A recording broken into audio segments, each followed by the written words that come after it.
আসসালামু আলাইকুম। কেমন আছেন সবাই? আশা করি প্রত্যেকেই ভালো আছেন। আজকে আমরা নতুন একটা ক্লাস নিয়ে চলে আসলাম। আজকের ক্লাসে আমরা পড়ব হচ্ছে বাংলা সাহিত্যের বিশিষ্ট লেখকবৃন্দ। বাংলা সাহিত্যের বিশিষ্ট লেখকবৃন্দ এইটা কিন্তু দ্বিতীয় পর্ব। এর আগেও কিন্তু একটা পর্ব রয়েছে এবং সেখানেও আমরা পশ্চিমবাংলা এবং আমাদের বাংলাদেশের বিশিষ্ট লেখকদেরকে নিয়ে আলোচনা করেছি এবং বেশ কিছু তথ্য সেখানে দিয়েছিলাম। পাশাপাশি প্রথম পর্বের মতো আজকে দ্বিতীয় পর্বে কিন্তু বাংলা সাহিত্যের বেশ গুরুত্বপূর্ণ এবং ইম্পর্টেন্ট অর্থাৎ যাদের নিয়ে পরীক্ষায় বেশি বেশি প্রশ্ন আসে এরকম কিছু লেখকদেরকে নিয়ে আমরা আজকে কথা বলবো এবং বেশ কিছু তথ্য বাংলা সাহিত্যের আর যে উক্তিগুলো বাংলা সাহিত্যে অনেক বেশি পরিচিত বা পরীক্ষায় আসার মতো সেরকম কিছু উক্তি নিয়েও আপনাদের সাথে কথা বলবো। তো চলুন আমরা এই আজকের পর্বের মূল ধাপে চলে যাই। তো আমরা প্রথমেই দেখতে পাচ্ছি আনিসুজ্জামান বাংলাদেশের বরেণ্য বুদ্ধিজীবী, গবেষক ও মনীষী অধ্যাপক। তার জন্ম 1937 খ্রিস্টাব্দের 18 ফেব্রুয়ারি কলকাতায়। ঢাকার প্রিয়নাথ স্কুল থেকে প্রবেশিকা অর্থাৎ এটাকে বলা হচ্ছে এসএসসি আর কি, প্রবেশিকা পরীক্ষায় উত্তীর্ণ হন। 1953 সালে জগন্নাথ কলেজ থেকে আইএ পাশ করেন। পিতা ডক্টর এটিএম মোয়াজ্জেম ও মাতা সৈয়দা খাতুন। তিনি 1951 সালে ঢাকা বিশ্ববিদ্যালয় থেকে স্নাতক সম্মান, স্নাতকোত্তর ও পিএইচডি ডিগ্রি লাভ করেন। এছাড়াও তিনি উচ্চতর শিক্ষা লাভ করেছেন শিকাগো ও লন্ডন বিশ্ববিদ্যালয় থেকে। আমরা জানি শিকাগো হচ্ছে আমেরিকার একটা শহরের নাম। তিনি দীর্ঘকাল চট্টগ্রাম বিশ্ববিদ্যালয় ও ঢাকা বিশ্ববিদ্যালয়ে অধ্যাপনা করেছেন। বর্তমানে তিনি ঢাকা বিশ্ববিদ্যালয়ের এমেরিটাস অধ্যাপক হিসেবে নিয়োজিত রয়েছেন। অর্থাৎ তিনি যতদিন পর্যন্ত বেঁচে থাকবেন ততদিন পর্যন্ত এই ঢাকা বিশ্ববিদ্যালয়ের অধ্যাপক হিসেবে তিনি থাকতে পারবেন। এই জন্যই তিনি ঢাকা বিশ্ববিদ্যালয়ের এমেরিটাস অধ্যাপক। এবং আনিসুজ্জামান উচ্চমানের গবেষণা ও সাবলীল গদ্য রচনার জন্য খ্যাতি অর্জন করেছিলেন।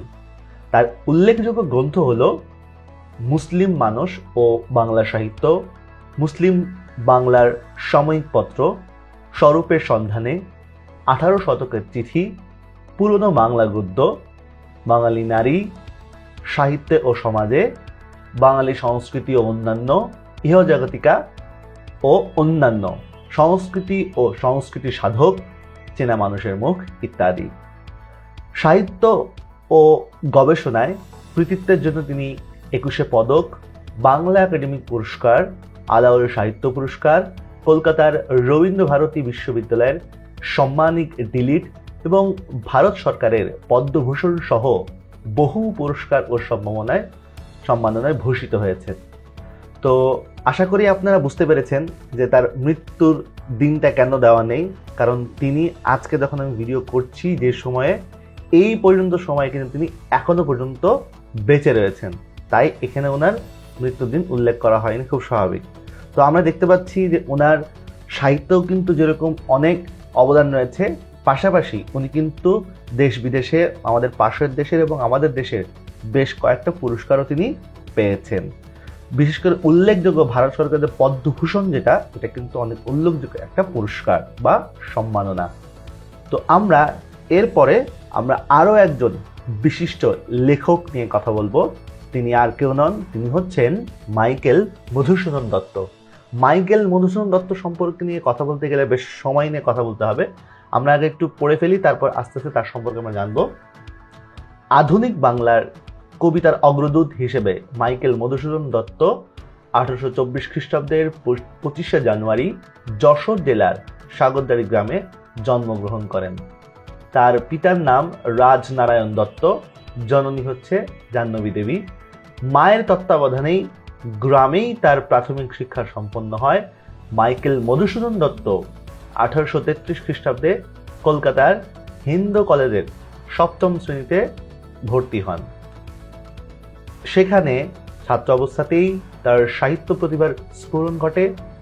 1843 খ্রিস্টাব্দে খ্রিস্ট ধর্ম গ্রহণ করে তিনি পিতৃ প্রদত্ত নামের শুরুতে মাইকেল নাম যোগ করেন। আর এই ধর্মান্তরিত হওয়ার কারণে তাকে হিন্দু কলেজ পরিত্যাগ করে শিবপুরের বিশপ কলেজে ভর্তি হতে হয়। আর এইখানেই তিনি গ্রিক, লাতিন ও হিব্রু ভাষার সুযোগ পান। তো এই সকল ভাষায় যখন তিনি শিক্ষার সুযোগ পান, পরবর্তীতে মাইকেল মধুসূদন দত্তের কিন্তু পাণ্ডিত্য ছিল বহু ভাষার প্রতি। ইংরেজি ও সংস্কৃতি সহ ফরাসি, জার্মান ও ইতালীয় ভাষাতেও তিনি দক্ষতা অর্জন করেছিলেন। হিন্দু কলেজে থাকা অবস্থায় তার সাহিত্য চর্চার মাধ্যম ছিল ইংরেজি ভাষা, কিন্তু বিদেশি ভাষার মোহ থেকে মুক্ত হয়ে তিনি মাতৃভাষার কাছে ফিরে আসেন। এখানে আপনাদেরকে বেশ কয়েকটা তথ্য একটু দিতে চাই। এই কথাগুলো যতটুকু বলা হয়েছে যদি একটু বলি মাইকেল মধুসূদন দত্ত সম্পর্কে। মাইকেল মধুসূদন দত্তের যে জন্ম, সেই জন্মের সময়টা যদি আমরা একটু খেয়াল করি যে 1824, আর উনি কিন্তু মারা গিয়েছিলেন 1873 সালে। এই যে 1824 এবং 1873 এই পুরো সময়টা আমরা জানি যে পুরোটা কিন্তু ব্রিটিশ পিরিয়ডে। তো এই ব্রিটিশ টাইমে হওয়ার কারণে ওনার কিন্তু ব্রিটিশদের প্রতি একটা প্রীতি ছিল, অর্থাৎ তাদের মতো করে তার যে স্টাইল, তার যে কথা বলা, তার যে গেট আপ, তার যত রকমের কার্যকলাপ সব কিছু কিন্তু ব্রিটিশদের মতো হয়েছিল।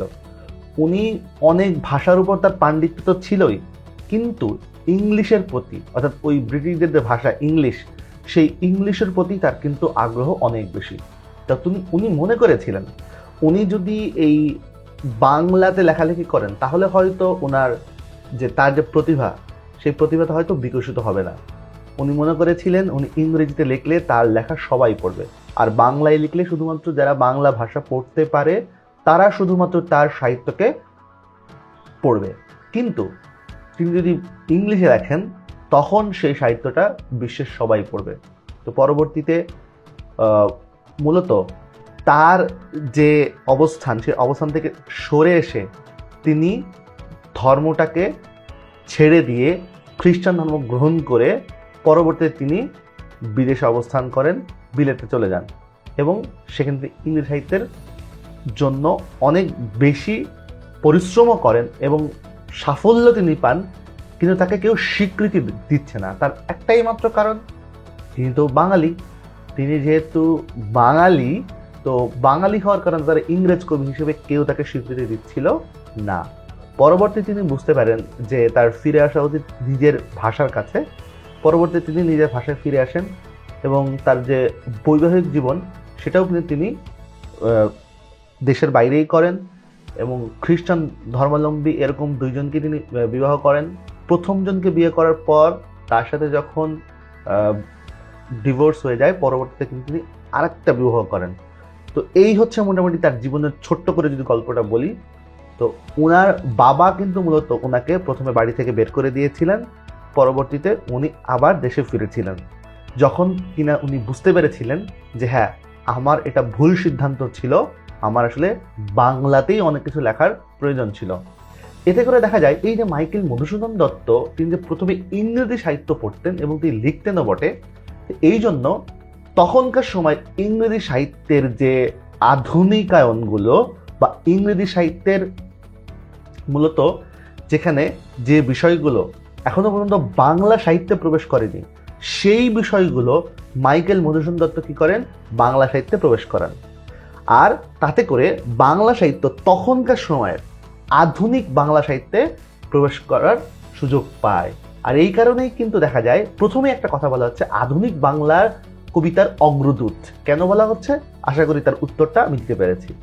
এরপরে আমরা পরের ধাপে যাই। মাইকেল মধুসূদন দত্তকে নিয়ে আরও বেশ কিছু কথা রয়েছে।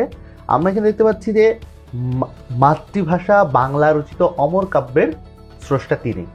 রোমান্টিক ও ধ্রুপদী সাহিত্যের আশ্চর্য মিলন ঘটেছে তার সাহিত্যে। দেশপ্রেম, স্বাধীনতার চেতনা এবং নারী জাগরণ মাইকেল মধুসূদনের সাহিত্যের প্রধান সুর। মধুসূদন পূর্ব 1000 বছরের বাংলা কবিতার ছন্দ ছিল পয়ার। আচ্ছা, এটি একটি পয়ার মূলত কি 14 চরণে লেখা কবিতাকেই 14 চরণে যে লেখা যে ছন্দ সেটাকেই মূলত পয়ার বলা হচ্ছে। তো এই কথাটা এখানে বলা হচ্ছে যে একটি চরণের শেষে আরেকটি চরণের মিল ছিল ওই ছন্দের অনড় একটা প্রথা। মাইকেল মধুসূদন দত্ত বাংলা কবিতার এই প্রথাকে তিনি ভেঙে দিলেন। তারপরে তিনি প্রথম চরণের সঙ্গে দ্বিতীয় চরণের মিল রক্ষা করেননি বলেই তার প্রবর্তিত ছন্দকে বলা হয় অমৃতাক্ষর ছন্দ। তবে এটি বাংলা অক্ষরবৃত্ত ছন্দেরই নবরূপায়ণ। তার শ্রেষ্ঠতম কীর্তি হচ্ছে মেঘনাদবধ কাব্য। এই ছন্দের সফল প্রয়োগ ঘটে। তবে মেঘনাদবধ কাব্য এটাকে আমরা মনে রাখবো কিন্তু অন্য কারণে, কারণ মেঘনাদবধ কাব্য কিন্তু বাংলা সাহিত্যের প্রথম মহাকাব্য। মহাকাব্য হচ্ছে সেটা যেটার মধ্যে কি থাকবে, কাব্য ঠিক আছে, কিন্তু এই মহাকাব্যের ভিতরে কাহিনী থাকবে, অর্থাৎ যুদ্ধের কাহিনী থাকবে। তো এই যে তিনি দুটো কারণ, মেঘনাদবধ কাব্যের মধ্যেও কিন্তু তিনি নিজের মতো করে তার মেঘনাদবধ কাব্য যেরকম রচনা করেছিলেন, মেঘনাদকে বধ করেছিলেন, এটা তার নিজের ইচ্ছায়। তার কাছে মনে হয়েছিল যে মূলত যে ভিলেন সেই হচ্ছে মূলত নায়ক, আর নায়ককে তিনি ভিলেন বানিয়েছিলেন এই মেঘনাদবধ কাব্যে, রামায়ণের উল্টো করে দিয়েছিলেন। তো এই কারণেই কিন্তু উনি উনার নিজের মতো করে এই মেঘনাদবধ কাব্যে উনি নিজের উপস্থাপনা করেছিলেন। আর উপরে একটা কথা আমরা পড়েছিলাম, সেটা হচ্ছে যে একটি চরণের শেষে আরেকটি চরণের মিল ছিল ওই ছন্দের অনড় প্রথা। তো সেই পয়ার থেকে তিনি যে অমৃতাক্ষর ছন্দ বা অক্ষরবৃত্ত ছন্দের যে নতুন করে যে সৃষ্টি করলেন, এই যে প্রথাকে তিনি ভাঙলেন। এই যে বাংলা সাহিত্যের প্রথমে তিনি ঢুকেই যে প্রথমেই যে দুই ধরনের প্রথাকে তিনি ভেঙে দিলেন, যেটা এতদিন ধরে সবাই চলে আসছিল বা বিশ্বাস করে আসছিল। তো এই যে প্রথা ভঙ্গন করার কারণে এই আমাদের মাইকেল মধুসূদন দত্তকে কিন্তু বলা হয় প্রথা বিরোধী লেখক। এবং আরও একটা কথা যদি আমি এখানে যোগ করি, যে যদি আমরা কখনো বিদ্রোহী কবিতা যদি কারোর নাম যদি বলি, তাহলে অবশ্যই সবার আগে নাম আসে কার, কোনো সন্দেহ নেই, বিদ্রোহী কবি হিসেবে আমরা যাকে চিনি তিনি হচ্ছেন কাজী নজরুল ইসলাম। কিন্তু যদি প্রশ্নটা এরকম করা হয় যে বাংলা সাহিত্যের প্রথম বিদ্রোহী কবি কে, তাহলে কিন্তু এই মাইকেল মধুসূদন দত্ত। তো এই কথাটা আমরা অনেকেই জানি না। তো এই জন্য আমাদের এটা মাথায় রাখতে হবে যে অবশ্যই কাজী নজরুল ইসলাম বিদ্রোহী কবি হিসেবে অনেক বেশি সুপরিচিত, কিন্তু যদি প্রথম কোনো বিদ্রোহী কবির নাম বলা হয় তাহলে কিন্তু সেটা অবশ্যই মাইকেল মধুসূদন দত্তের নাম সবার আগে বলতে হবে। তো তার শ্রেষ্ঠতম কীর্তি মেঘনাদবধ কাব্য। তো এই মেঘনাদবধ কাব্য কিন্তু একটা মহাকাব্য, আমি আগেই বলেছি। এখানে যুদ্ধের কাহিনী ছিল, আর মহাকাব্যে কিন্তু যুদ্ধের কাহিনী থাকা আবশ্যক। এই ছন্দে আরও নতুন কিছু বিষয় তিনি যোগ করেছিলেন বলে একে বলা হয় 14 মাত্রার অমিল প্রবাহমান জ্যোতিস্বাধীন অক্ষরবৃত্ত ছন্দ। তো বাংলায় মাইকেল মধুসূদন দত্ত আরও একটা জিনিস সৃষ্টি করেন, সেটা হচ্ছে বাংলায় চতুর্দশপদী কবিতা বা সনেটেরও প্রবর্তক মাইকেল মধুসূদন দত্ত। এইখানে খুব ভালো করে একটা কথা খেয়াল করতে হবে, আমি কিন্তু এখানে লিখেছি বাংলায়, আমি কিন্তু একবারও বলিনি সনেট কবিতার প্রবর্তক হচ্ছে মাইকেল মধুসূদন দত্ত।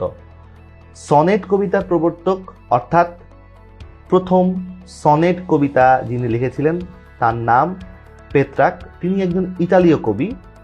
আর বাংলায় প্রথম, বাংলাতে সনেটের প্রথম না, বাংলায় সনেট প্রথম লিখেছিলেন হচ্ছে মাইকেল মধুসূদন দত্ত। তো এই যে বাংলায় সনেট কবিতা তিনি লিখলেন, এই বাংলায় সনেট কবিতার যে পদ্ধতি, সেই পদ্ধতি হচ্ছে চতুর্দশপদী কবিতা বলি। তো এই চতুর্দশপদী কবিতা বলি, এর মধ্যেও কিন্তু 102টা সনেট কবিতা রয়েছে। তো 102টা সনেট কবিতার মধ্যে অনেকগুলো সনেট কবিতা আমরা এসএসসি এবং এইচএসসি সেখানেও কিন্তু পড়েছিলাম কম বেশি। এবং এটার মূল যে উদ্দেশ্য সেটা হচ্ছে সেখানে 14 মাত্রার যে চরণ সেটা থাকে এবং অন্তমিলকরণও সেখানে থাকে। পাশাপাশি প্রথম 8 স্তবক সেখানে হচ্ছে কবি ভাবের প্রবর্তনা করেন, এবং পরের 6 স্তবকে মানে 14 যে লাইন, মানে 14 লাইনেরই কবিতা হয়, এই 14 লাইনের মধ্যে প্রথম 8 লাইন থাকে হচ্ছে ভাবের প্রবর্তনা, এবং পরবর্তী 6 লাইনে থাকে হচ্ছে ভাবের শেষ পরিণতি। তো এইভাবে কিন্তু সনেট কবিতা লেখা হয়। তো প্রথম সনেট কবিতা কিন্তু মাইকেল বাংলাতেই লেখেন, আর পরবর্তীতে অনেকেই লিখেছেন, কিন্তু প্রথমটা কিন্তু মাইকেল মধুসূদন দত্তই শুরু করেছিলেন। এবং প্রথম যে পত্রকাব্য সেটাও তিনি লিখেছেন, প্রথম নাটক সেটাও তিনি মাইকেল মধুসূদন দত্ত লিখেছেন। তার প্রথম নাটকের নাম হচ্ছে, এখানে আমি একটু আগেই একটু পরে আমরা দেখতে পাবো, সেটা শর্মিষ্ঠা। এটা হচ্ছে তার প্রথম লেখা নাটক। প্রথম পত্রকাব্য লিখেছেন এবং প্রথম বিদ্রোহী যে নাটক সেটাও তিনি লিখেছেন। এবং সর্বপ্রথম প্রহসন রচনা সেটাও কিন্তু মাইকেল মধুসূদন দত্তই লিখেছেন। আমরা দেখতে পাচ্ছি মাইকেল মধুসূদন দত্ত কিন্তু অনেক কিছুই প্রথমে করেছেন। যেমন অমিতাকর ছন্দটা ইনি সর্বপ্রথম এনেছেন, প্রথম যে বাংলা সাহিত্যে যে মহাকাব্য তিনি লিখলেন, প্রথম নাটক, তারপর প্রথম যে প্রহসন, পত্রকাব্য, এই সব কিছুই কিন্তু উনি সর্বপ্রথম নিয়ে আসেন। তো চলুন আমরা সেগুলো একটু পড়তে থাকি। তো বাংলায় চতুর্দশপদী কবিতা বা সনেটের উপর থেকে হচ্ছে মাইকেল মধুসূদন দত্ত। বাংলা নাটকের উদ্ভব যুগের অন্যতম শ্রেষ্ঠ নাট্যকার তিনি। আধুনিক নাটক শর্মিষ্ঠা, পদ্মাবতী, কৃষ্ণকুমারী এগুলো হচ্ছে উল্লেখযোগ্য নাটক। প্রহসন রচনাটা মূলত হচ্ছে ব্যঙ্গাত্মক রচনা। যে ব্যঙ্গাত্মক যে রচনাগুলো করা হয়, যে মূলত এখানে হাসির যে উপাদানগুলো থাকে, সেই হাসির উপাদানগুলো হচ্ছে ক্রিটিসাইজ করে, মূলত যে বিষয়টা নিয়ে কথা বলা হয় সেই বিষয়কে ক্রিটিসাইজ করা হয় বা সেই ব্যক্তিকে ক্রিটিসাইজ করে কথা বলা হয়। কিন্তু সেখানে এমনভাবে বলা হচ্ছে সরাসরি তাকে ক্রিটিসাইজ করা হচ্ছে না, এখানে ভালোভাবে তাকে হচ্ছে ক্রিটিসাইজ করা, ভালো কথাই তার জবাব দেওয়া। এই ধরনের অনেক ধরনের রচনা থাকে, এই সকল রচনা মূলত ব্যঙ্গাত্মক রচনা বলা হয়। এটার ভালো নাম হচ্ছে প্রহসন। তো এই ওনার যে দুটি অন্যতম শ্রেষ্ঠ সৃষ্টি রয়েছে সেটা হচ্ছে প্রহসনের একেই কি বলে সভ্যতা আর বুড়ো শালিকের ঘাড়ের রোগ, এটা তার অন্যতম শ্রেষ্ঠ সৃষ্টি। তো তার কাব্যগ্রন্থগুলো হলো তিলোত্তমা সম্ভব কাব্য, মেঘনাদবধ কাব্য, বজ্রাঙ্গনা কাব্য, বীরাঙ্গনা কাব্য এবং চতুর্দশপদী কবিতা বলি। আমি আগেই বলেছি এখানে উনি সবগুলো সনেট কবিতা একসাথে লিখেছেন এবং সেখানে 102টা সনেট কবিতা রয়েছে এবং 102টার মধ্যে প্রথম যে সনেট কবিতা সেটা হচ্ছে বঙ্গভাষা। তারপরে 1873 খ্রিস্টাব্দে 19শে জুন কলকাতায় মাইকেল মধুসূদন দত্ত মৃত্যুবরণ করেন। এই হচ্ছে মাইকেল মধুসূদন দত্ত সম্পর্কে সংক্ষিপ্ত আলোচনা। তো আমরা পরের ধাপে চলে যাই। আমরা এই ধাপে আলোচনা করব জীবনানন্দ দাশ সম্পর্কে। কবি জীবনানন্দ দাশ হচ্ছেন মূলত নিঃসর্গ প্রেমের কবি। তো নিঃসর্গ প্রেমের কবি আর হচ্ছে জসীমউদ্দিনকে বলা হয় হচ্ছে পল্লী কবি। এখন জীবনানন্দ দাশ এবং জসীমউদ্দিন এই দুইজনের মধ্যে কিন্তু একটা মিল রয়েছে, তবে এই দুইজনকে আলাদা করা হয় যেখানে, সেটা হচ্ছে জীবনানন্দ দাশ তিনিও কিন্তু গ্রামকে নিয়ে লিখেছেন, আবার জসীমউদ্দিন তিনিও কিন্তু গ্রামকে নিয়ে লিখেছেন। এখন জসীমউদ্দিন আর জীবনানন্দ দাশ এই দুইজনের মধ্যে একটা বেসিক পার্থক্য হলো, জসীমউদ্দিন লিখেছেন পল্লী কবি হিসেবে তাকে বলা হচ্ছে, ঠিক আছে, কিন্তু তিনি পল্লীর মানুষকে নিয়ে লিখেছেন। আর জীবনানন্দ দাশ তাকে বলা হচ্ছে নিঃসর্গ প্রেমের কবি, অর্থাৎ তিনি পল্লীর প্রকৃতি নিয়ে লিখেছেন। তো এই হচ্ছে দুইজনের মধ্যে একটা বেসিক পার্থক্য। তো এই জীবনানন্দ দাশ আধুনিক বাংলা কাব্যের অন্যতম শ্রেষ্ঠ কবি জীবনানন্দ দাশ। 1899 সালের 17 ফেব্রুয়ারি তিনি বরিশালে জন্মগ্রহণ করেন। পিতা সত্যানন্দ দাশ ছিলেন বরিশালের ব্রজমোহন। এই ব্রজমোহন কলেজ অনেকেই আমরা চিনে থাকবো, বা এখানে যারা বরিশালে অনেকেই জন্মগ্রহণ করেছেন, যাদের বাড়ি বরিশাল, তারা কিন্তু অনেকেই এই ব্রজমোহনে পড়াশোনা করেছেন। ব্রজমোহন মূলত কিন্তু হচ্ছে বিএম কলেজ নামে পরিচিত। ব্রজমোহনের কিন্তু ভাইয়ের আরেকটা কলেজ ছিল, সেটা হচ্ছে বিএল কলেজ। তো এই ব্রজমোহনটাই বেশি সবার কাছে বেশি বিখ্যাত। বিএল এবং বিএম দুটোই বাংলাদেশের অনেক বিখ্যাত কলেজ। তো সেই কলেজের স্কুলের প্রধান শিক্ষক এবং মা কুসুম কুমারী দাশ ছিলেন সেকালের বিখ্যাত কবি। মায়ের কাছ থেকে তিনি কবিতা লেখার প্রেরণা লাভ করেছিলেন। স্বল্প সময়ের জন্য বিভিন্ন পেশা অবলম্বন করলেও মূলত ইংরেজি সাহিত্যের অধ্যাপক হিসেবেই তিনি জীবন অতিবাহিত করেন। এখানে দেখার বিষয় হচ্ছে বাংলা সাহিত্যে যারা অবদান রাখছেন এরকম কিন্তু আমরা অনেককেই দেখে থাকি, শুধু ইংরেজি সাহিত্য নয়, ইংরেজি সাহিত্যে তারা নিজে অধ্যাপক ছিলেন এবং তার যে বিষয় ইংরেজি ছিল, এরকম অনেক কবি আমরা পেয়ে থাকি। এবং আরও মজার বিষয় হচ্ছে যে শুধুমাত্র ইংরেজি সাহিত্যই নয়, যারা বাংলা সাহিত্য অবদান রেখে গিয়েছেন তারা কিন্তু সবাই কিন্তু বাংলাতেই পড়াশোনা করেছেন, বিষয়টা কিন্তু তা নয়। অনেক লেখক রয়েছেন, বাংলাদেশেরও অনেক লেখক রয়েছেন, পশ্চিমবঙ্গের অনেক লেখক রয়েছেন, যে সকল লেখক কিন্তু তারা কখনোই বাংলা সাহিত্যের প্রতি তাদের পড়াশোনা ছিল না, কিন্তু তারা গবেষণা বা তার সৃষ্টি, তার লেখা সবকিছু কিন্তু বাংলা সাহিত্যের উপরই ছিল। আমাদের দেশে যদি শ্রেষ্ঠ দুইজন কারোর কথা বলি তাহলে হুমায়ুন আহমেদের নাম তো বলতেই হবে, আর যদি আরেকজনকে বলি তিনি হচ্ছেন সৈয়দ শামসুল হক। ওনারাও কিন্তু বাংলা সাহিত্য নিয়ে পড়াশোনা করেননি, কিন্তু পরবর্তীতে বাংলা সাহিত্যের অবদানটা অসামান্য। এরপর দেখা যায় যে কবি জীবনানন্দ দাশ কবিতায় সূক্ষ্ম ও গভীর অনুভবে এক জগৎ তৈরি করেন। বিশেষ করে গ্রাম বাংলার নিসর্গের ছবি তিনি এঁকেছেন, বাংলা সাহিত্যে তার তুলনা নেই। সেই নিসর্গের সঙ্গে অনুভব ও বোধের বহুতর মাত্রা যুক্ত হয়ে তার হাতে অনন্য সাধারণ কবিতা শিল্প রচিত হয়েছে। এই অসাধারণ কাব্য বৈশিষ্ট্যকে রবীন্দ্রনাথ ঠাকুর চিররূপময় বলে আখ্যায়িত করেছেন। এইটা আমাদের খুব ভালো করে মনে রাখতে হবে। এখানকার খুবই গুরুত্বপূর্ণ একটা তথ্য হচ্ছে যে এই যে তার যে কাব্য বৈশিষ্ট্য জীবনানন্দ দাশের, এই কাব্য বৈশিষ্ট্যকে রবীন্দ্রনাথ ঠাকুর কিন্তু চিত্ররূপময়, দুঃখিত আমি এটা একটু আগে ভুল পড়ছিলাম, এটা হচ্ছে চিত্ররূপময় বলে আখ্যায়িত করেছেন। এরপরে এছাড়াও ব্যক্তি মানুষের নিঃসঙ্গতা, আধুনিক জীবনের বিচিত্র যন্ত্রণা ও হাহাকার এবং সর্বোপরি জীবন ও জগতের রহস্য ও মাহাত্ম্য সন্ধানে তিনি এক অপ্রতিম কবি ভাষা সৃষ্টি করেছেন। বুদ্ধদেব বসু তাকে আখ্যায়িত করেছেন নির্জনতম কবি। তাহলে বুদ্ধদেব বসু কিন্তু তাকে আলাদা একটা কবির উপাধি হিসেবে তিনি বলেছেন, সে হচ্ছে নির্জনতম কবি। উপমা, চিত্রকল্প, প্রতীক সৃজন ও আলো আধারের ব্যবহার, রঙের ব্যবহার এবং অনুভবের বিচিত্র মাত্রার ব্যবহারে তার কবিতা লাভ করেছে অসাধারণত্ব। তার নৈসর্গিক কবিতা বাঙালি জাতিসত্তার বিকাশের আন্দোলনে ও 1971-এর মুক্তিযুদ্ধে বাংলাদেশের সংগ্রামী জনতাকে তীব্রভাবে অনুপ্রাণিত করেছিল। কথা সাহিত্যিক ও প্রাবন্ধিক হিসেবেও বাংলা সাহিত্য তার বিশেষ স্থান রয়েছে। জীবনানন্দ দাশের উল্লেখযোগ্য কাব্যগ্রন্থ ঝরা পলক, ধূসর পাণ্ডুলিপি, বনলতা সেন। এই বনলতা সেন সম্পর্কে যদি বলি যে জীবনানন্দ দাশের যদি কোনো নাম প্রথমে বলা হয় তো সেই নাম বলার পর সর্বপ্রথম যেটা নাম, তার লেখা, তার সৃষ্টি সর্বপ্রথম যেটা প্রথম মাথায় আসে সেটা হচ্ছে বনলতা সেন।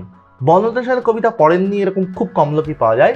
তার পরবর্তীতে আমরা দেখতে পাচ্ছি যে মহাপৃথিবী, বেলা অবেলা, কালবেলা, রূপসী বাংলাও এটা আমরা অনেকেই পড়েছি, কারণ আমাদের অনেক পাঠ্যপুস্তকের যে কবিতাগুলো ছিল সে পাঠ্যপুস্তকের কবিতার মধ্যে কিন্তু রূপসী বাংলার কবিতা অনেকগুলোই ছিল, আমরা অনেকেই পড়েছি। তারপর কবিতার কথা তার প্রবন্ধ গ্রন্থ এবং মাল্যদান ও সুতীর্থ তার বিখ্যাত দুটি উপন্যাস। জীবনানন্দ দাশ 1954 সালে 22 অক্টোবর কলকাতায় ট্রাম দুর্ঘটনায় মারা যান। আমরা তার পরের ধাপে চলে যাই। এই ধাপে আমরা পড়ব হচ্ছে সুফিয়া কামাল সম্পর্কে।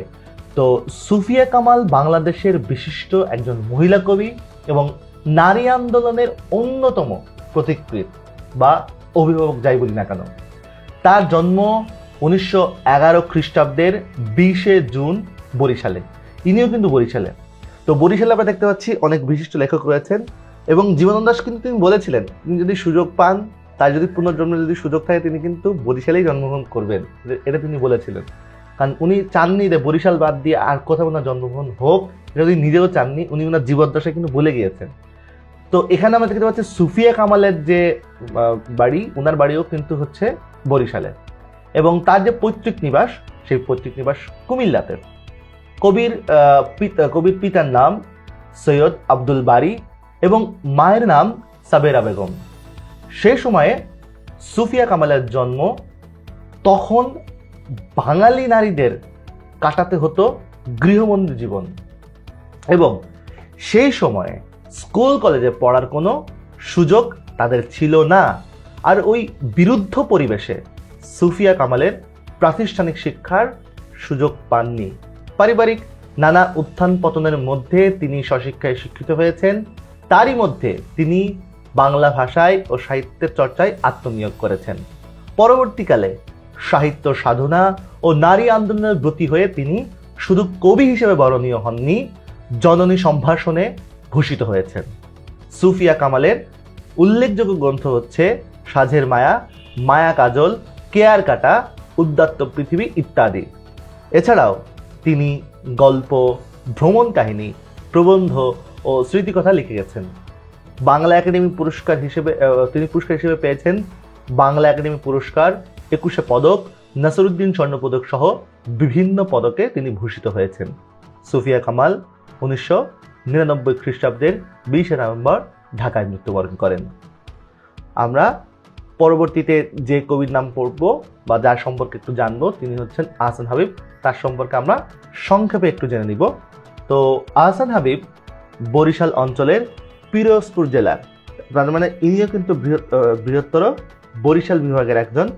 তো পিরোজপুর জেলার শঙ্করপাশা গ্রামে 1917 খ্রিস্টাব্দের 2রা জানুয়ারি জন্মগ্রহণ করেন। তার পিতার নাম হামিজউদ্দিন হাওলাদার এবং মাতার নাম জমিলা খাতুন।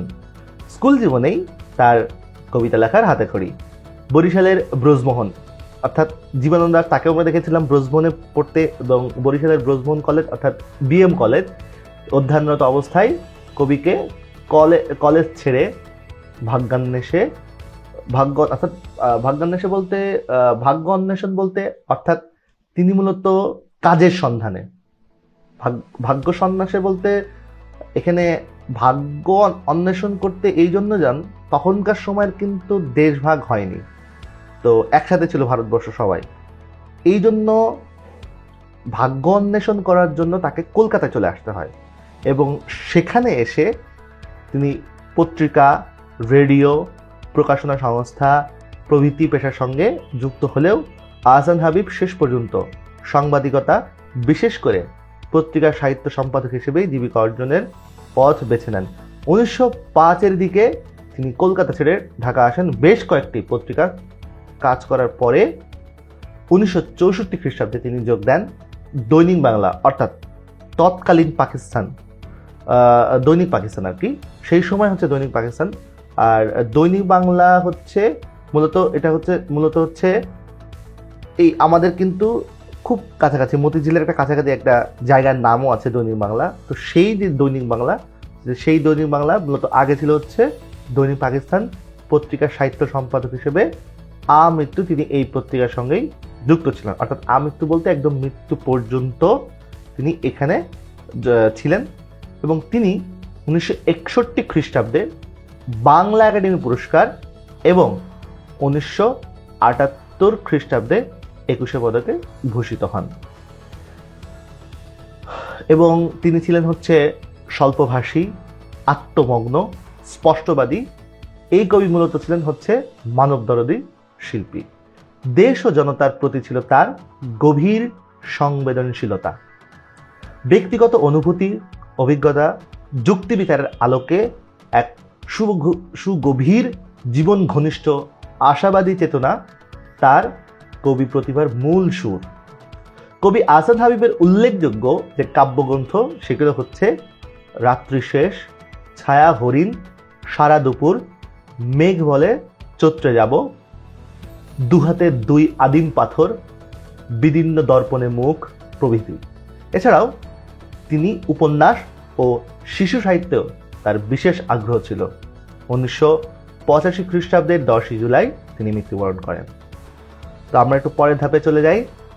আমরা এই ধাপে আলোচনা করব বিভিন্ন ধরনের বাংলা সাহিত্যকর্ম নিয়ে। তো এই যে বাংলা সাহিত্যকর্ম, এটা মূলত হচ্ছে আমাদের মুখস্থ রাখতে হবে, মনে রাখতে হবে। এগুলো অনেক তথ্য, তো যে তথ্যগুলো অনেক বেশি গুরুত্বপূর্ণ আমি চেষ্টা করব সেই তথ্যগুলো আপনাদেরকে দেওয়ার। তো আশা করি আপনারা যদি এখান থেকে অথবা এর বাইরেও যদি পড়তে চান কোনো সমস্যা নেই, তবে এখান থেকে যদি পড়েন তাহলে আপনাদের পরীক্ষার জন্য আশা করি অনেক উপকারে আসবে। তো আমরা এই পর্যায়ে যে বিষয়গুলো নিয়ে আলোচনা করব, বাংলা সাহিত্যের বিখ্যাত যে ছোট গল্প এবং গল্পগ্রন্থ তাদেরকে নিয়ে। আমরা বেশ কয়েকজন বিখ্যাত যারা লেখক রয়েছেন, আমরা তাদের লেখা নিয়ে আমরা কথা বলবো।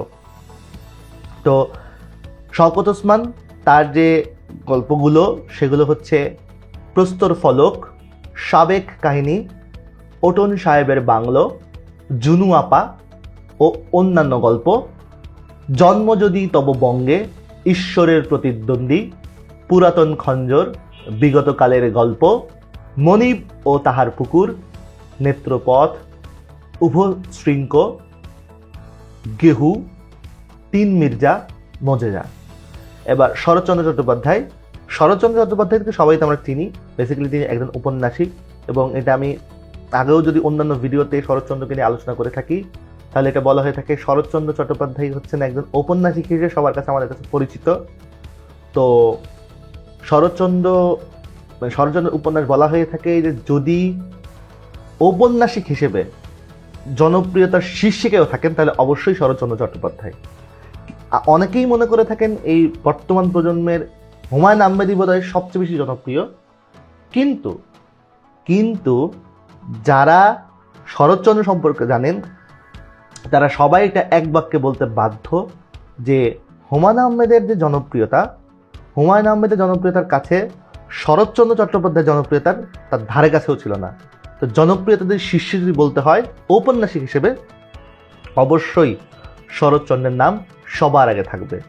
তো ওনার যে উল্লেখযোগ্য যে ছোট গল্পগ্রন্থ হচ্ছে মন্দির মহেশ, বিলাসী, যেটা আমরা অনেকেই পড়েছি এইচএসসিতে, ছবি, বড় দিদি, বিন্দুর ছেলে, পথ নির্দেশ, রামের সুমতি অনেক বিখ্যাত আমরা সবাই জানি, এবং মামলার ফল। অন্নদা শঙ্কর রায়, উনি একজন বিখ্যাত কবি। তো ওনার যে লেখা, এই অন্নদা শঙ্কর রায় এই বিখ্যাত লেখকের বেশ কিছু ছোট গল্প হচ্ছে প্রকৃতির পরিহাস, মন বপন, যৌবন জ্বালা, কামিনী কাঞ্চন। আখতারুজ্জামান ইলিয়াস, ওনার আখতারুজ্জামান ইলিয়াসের যদি বলি তাহলে অন্য ঘরে অন্য স্বর, খেয়ারি, দুধ ভাতে উৎপাত, দোদকের ওম, কাল স্বপ্ন, স্বপ্নের জাল। আর মহাপতঙ্গ, হারেম, যোগ, এটা হচ্ছে আবু ইসাকের, এবং শেষ রাত্রির তারা, রাজেন ঠাকুরের তীর্থযাত্রা, ল্যাংড়ি জীবন, এক জোড়া প্যান্ট ও অন্যান্য গল্প, এগুলো হচ্ছে আবু জাফর শামসুদ্দিনের। এরপরে আমরা দেখতে পাচ্ছি আয়না ফুড কনফারেন্স, আসমানি পর্দা, গালিভারের সফরনামা, রিলিফ ওয়ার্ক, জনসেবাই ইউনিভার্সিটি। আচ্ছা, এখানে ইউনিভার্সিটি অনেকে বলতে পারে, না, এখানে ইউনিভার্সিটি কিন্তু বলা হয়নি, এখানে বলা হচ্ছে ইউনিভার্সিটি। বানানটা কিন্তু এরকম, যদি আমরা ইউনিভার্সিটি বানান কিন্তু এরকম পাই না, কিন্তু ইউনিভার্সিটি এইটা নামটা আসলে উনি সত্যি আবুল মনসুর আহমেদ এভাবেই লিখেছেন। কারণ হচ্ছে যে এই জনসেবা ইউনিভার্সিটি কিন্তু এই কথাটা বলেছেন কিন্তু ব্যঙ্গ করে, কারণ এই যে রচনাটা, এই রচনা কিন্তু হচ্ছে একটা ব্যঙ্গাত্মক রচনা। তো ব্যঙ্গাত্মক রচনার নামটাও কিন্তু উনি লিখেছেন ব্যঙ্গ করে। তো এই জন্যই মূলত ইউনিভার্সিটি না, এটা বেসিক্যালি হচ্ছে ইউনিভার্সিটি, কারণ উনি এখানে নামটাতেও ব্যঙ্গের ছাপ রেখেছেন। তো এই জন্য এটা হচ্ছে জনসেবাই ইউনিভার্সিটি। হুজুর কেবলা, এগুলো হচ্ছে আবুল মনসুর আহমেদের। আর আলাউদ্দিন আজাদের রয়েছে জেগে আছি, ধানকন্যা, অন্ধকার সিঁড়ি, উজান তরঙ্গ, মৃগনাভি, যখন, সৈকত আমার, রক্ত আমার স্বপ্ন। তো তারপর জহির রায়হানের সূর্যগ্রহণ, 21শে ফেব্রুয়ারি, বাঁধ, তারাশঙ্কর বন্দ্যোপাধ্যায়ের জলসাঘর, বেদিনী, পাষাণপুরী, ডাকঘর করা, তারিণী মাঝি, নীলকণ্ঠ, ছলনাময়ী, কালো পাহাড়, বলাইচাঁদ মুখোপাধ্যায়ের অর্থাৎ বনফুলের, যাকে আমরা বনফুল হিসেবে চিনি, অর্থাৎ বলাইচাঁদ মুখোপাধ্যায়ের যে ছদ্মনাম সেটা হচ্ছে বনফুল, আমরা এটা সবাই জানি। তো তার রয়েছে এখানে তন্নি উর্মিমালা, সপ্তমী, দূরবীন ও অনুগামিনী। বিভূতিভূষণ বন্দ্যোপাধ্যায়ের মৌরি ফুল, যাত্রাবদল, কিন্নর দল, জন্ম মৃত্যু, রসকলি, বিধু মাস্টার। বিখ্যাত গল্প হচ্ছে পুঁই মাচা, চরিত্র এবং খেন্তি। এরপরে আমরা দেখতে পাচ্ছি বুদ্ধদেব বসুর অভিনয়, রেখাচিত্র, নতুন নেশা, খাতার শেষ পাতা, হৃদয়ের জাগরণ, অদৃশ্য শত্রু, ভাসো আমার ভেলা, মিসেস গুপ্ত, একটি সকাল এবং একটি সন্ধ্যা। মানিক বন্দ্যোপাধ্যায়ের অতসী মামা, প্রাগৈতিহাসিক সরীসৃপ, আজকাল পরশুর গল্প, পাশফেল, বউ, হলুদ পোড়া।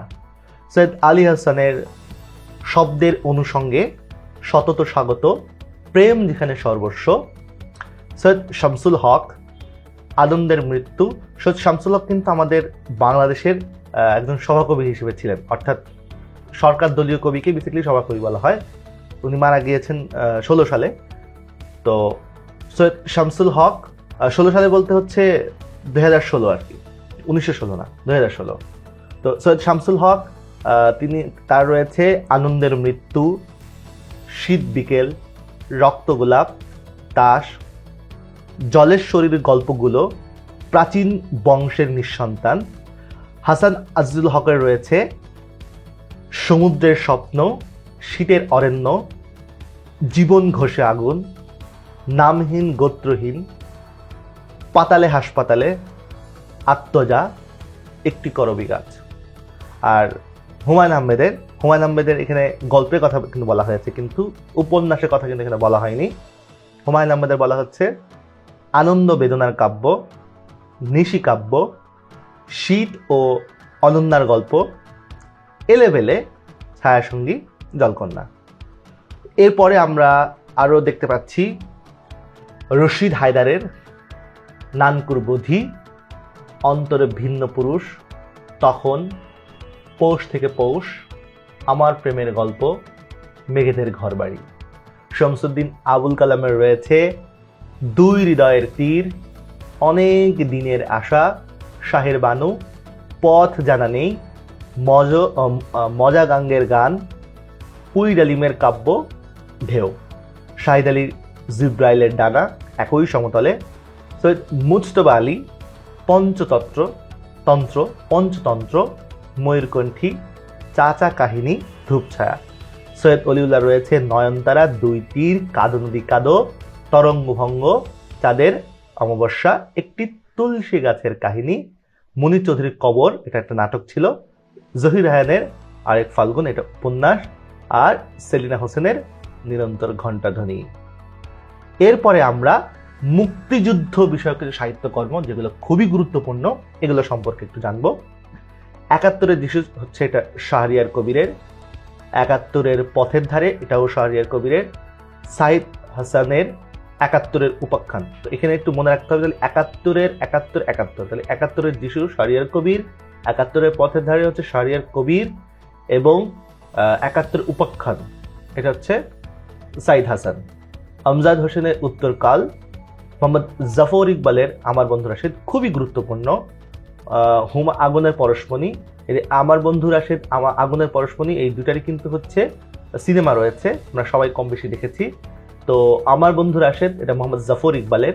হুমায়ুন আহমেদের আগুনের পরশমণি, মোহাম্মদ জাফর ইকবালের আকাশ বাড়িয়ে দাও, আহমেদ সফার মূলত অলাদ চক্র, হুমায়ুন আহমেদের অনিল বাগচির একদিন, এইটারও কিন্তু অনিল বাগচির একদিন এটারও কিন্তু সিনেমা রয়েছে বাংলাদেশে। আমাদের এই অনিল বাগচির একদিন, এটার উপরে একটা সিনেমা রচিত হয়েছে, নির্মিত হয়েছে। হুমায়ুন আহমেদের 1971, আমি বিজয় দেখেছি, এমআর আক্তার মুকুল, শওকত ওসমানের জয় বাংলার জয়, আর জন্ম যদি তব অঙ্গে, এগুলো খুবই গুরুত্বপূর্ণ।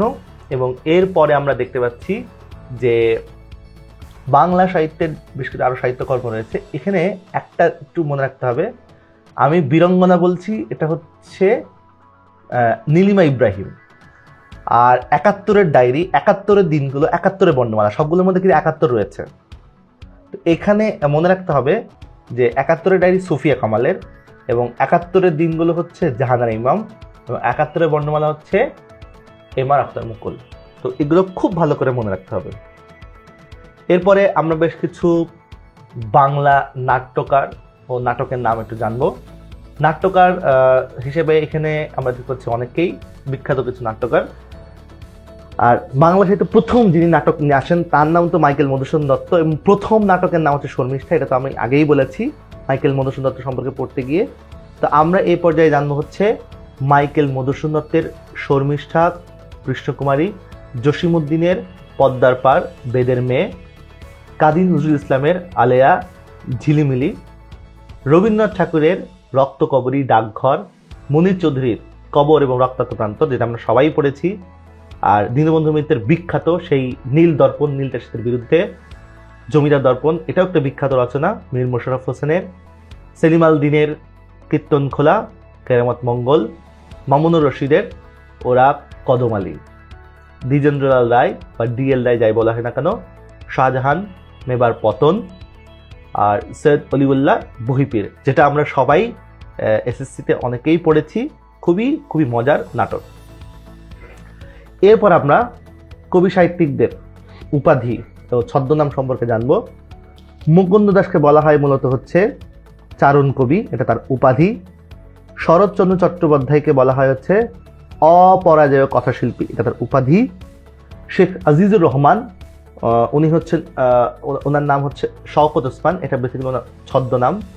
বলাইচাঁদ মুখোপাধ্যায়, বনফুল তার ছদ্মনাম। হেমচন্দ্র বন্দ্যোপাধ্যায়, এটা বাংলার মিল্টন, এটা হচ্ছে ওনার উপাধি। মোজাম্মেল হকের উপাধি হচ্ছে শান্তিপুরের কবি। সৈয়দ ইসমাইল হোসেন সিরাজি, এটা ওনার উপাধি হচ্ছে স্বপ্নাতুর কবি। বেগম রোকেয়ার উপাধি হচ্ছে মুসলিম নারী জাগরণের অগ্রদূত, অনেকেই এই নামটা অনেকেই আমরা জেনে থাকি। সৈয়দ আলী হাসানের ছদ্মনাম হচ্ছে চেনা কণ্ঠ। প্রমোদ চৌধুরীর ছদ্মনাম হচ্ছে বীরবল, খুবই গুরুত্বপূর্ণ মনে রাখতে হবে।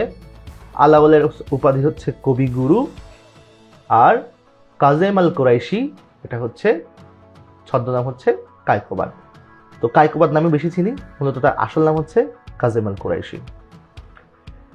এ পর্যায়ে বাংলা ও অন্যান্য ভাষার যে মহাকাব্য রয়েছে খুবই গুরুত্বপূর্ণ। মাইকেল মধুসূদন দত্তের মেঘনাদ বধ কাব্য, কায়কোবাদের মহাশ্মশান, নবীন চন্দ্র সেন পলাশীর যুদ্ধ, যোগীন্দ্রনাথ বসু পৃথ্বীরাজ, বাল্মীকির Ramayana, Virgil Aeneid, Milton paradise lost, Vedvyas Mahabharata, এবং হোমার হচ্ছে ইলিয়ড ও ওসিরি। এরপরে আমরা কতিপয় প্রাচীন গ্রন্থ ও প্রণেতার সম্পর্কে একটু জানব। যেমন হচ্ছে বেদব্যাস, মহাভারত, বাল্মীকির রামায়ণ, ইবনে বতুতা, কিতাবুর রেহালা, বানভট্ট, কাদম্বরী, কালিদাস, রঘুবংশম, কৌটিল্য, অস্ত্রশস্ত্র, রাজা বল্লাল সেন হচ্ছে তার দানসাগর। এরপরে আমরা কতিপয় উক্তিসমূহ, এখানে আমরা অনেকগুলো উক্তি দেখতে পাচ্ছি। তো উক্তিগুলো হচ্ছে, যেমন আমি বেশ কিছু উক্তি এখানে পড়ে শোনাচ্ছি। প্রহর শেষের আলোয় রাঙা সেদিন চৈত্র মাস, তোমার চোখে দেখেছিলাম আমার সর্বনাশ, এটা হচ্ছে রবীন্দ্রনাথ ঠাকুরের। কাঁদতে আসিনি, ফাঁসির দাবি নিয়ে এসেছি, মাহবুব আলম চৌধুরী। সে এক পদ্ম, তার 64খানা পাখনা, চর্যাপদ থেকে নেওয়া হয়েছে। চর্যাপদের উক্তি, বিশ্বপিতা স্ত্রী ও পুরুষের কেবল আকারগত কিঞ্চিৎ ভেদ সংস্থাপন করিয়াছেন মাত্র, মানসিক শক্তি বিষয়ে ন্যূনাধিক স্থাপন করেন নাই, ন্যূনাধিক্য স্থাপন করেন নাই। অতএব বালকেরা যেরূপ শিখতে পারে বালিকারা সেরূপ কেননা পারিবে, এটা হচ্ছে মদনমোহন তর্কালঙ্কার। তো এইগুলো হচ্ছে দেখতে পাচ্ছি আমরা মূলত হচ্ছে একটু অন্যরকম, তবে রবীন্দ্রনাথের গুলো বেশ গুরুত্বপূর্ণ। যেমন যে মরিতে জানে সুখের অধিকার তারই, যে জয় করে ভোগ করা তাকেই সাজে, এটা হচ্ছে রবীন্দ্রনাথ ঠাকুরের। এবং রবীন্দ্রনাথ ঠাকুরের আমরা আরও একটি দেখতে পাচ্ছি, যে লোক পরের দুঃখকে কিছুই মনে করে না, তাহার সুখের জন্য ভগবান ঘরের মধ্যে এত স্নেহের আয়োজন কেন রাখিবেন, এটা হচ্ছে রবীন্দ্রনাথের ছিল এই উক্তিটা। এরপর আবুল মনসুর আহমেদের হচ্ছে শিক্ষার স্ট্যান্ডার্ড মানে জ্ঞানের স্ট্যান্ডার্ড, মিডিয়ামের স্ট্যান্ডার্ড নয়। আবুল মনসুর আহমেদের আরও রয়েছে বিদেশি ভাষা শিখিব মাতৃভাষায় শিক্ষিত হইবার পর, আগে নয়।